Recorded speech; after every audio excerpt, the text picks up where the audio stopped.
دو میرے پیارو، کوشش کرنا کسی کا حق نہ لے کے جانا، اللہ کی قسم ادا کرنے کی میری بھی نیت ہے، ادا کرنے کی کوشش کرنا، ورنہ بڑے بڑے سجدے، اللہ اکبر۔ جاؤ خیری مدارس میں مولانا عبداللہ شیخ الحدیث بیٹھا ہوا ہے، فرمانے لگے اوے لوگو، اگر بیٹیوں کا حق کھا کے چلے گئے قیامت کا دن ہوگا۔ جاؤ سرحد کے اندر اللہ کا ولی بیٹھا ہے، کہنے لگا اوے لوگو، اگر بیٹیوں کو حق نہ دیا، کھا کے چلے گئے، قیامت کا دن ہوگا۔ یا اللہ یہ کون ہے؟ ایک مہینہ مدینے میں، ایک مہینہ مسجد نبوی میں، ایک مہینہ مکے میں اعتکاف کیا کرتا تھا، کون ہے؟ کروڑوں روپے زکوٰۃ دیا کرتا تھا، کون ہے؟ دنیا اس کا نام بھول گئی، اسے الحاجی صاحب کہا کرتی تھی، اس کی دکان کا نام ہی مکہ مدینہ کلاتھ ہاؤس تھا، بڑی نیکیوں کے پہاڑ لے کے آیا۔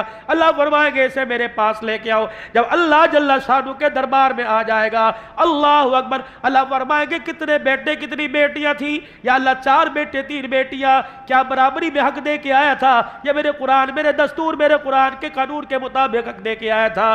جب سر جھک گیا، اللہ فرمائیں گے لاؤ اس کی بیٹی کو، اللہ فرمائیں گے لاؤ اس کی بیٹی کو، بل چلی چھوٹی بڑی آئے گی۔ اللہ پوچھیں گے تیرے باپ نے تیرا حق دیا تھا؟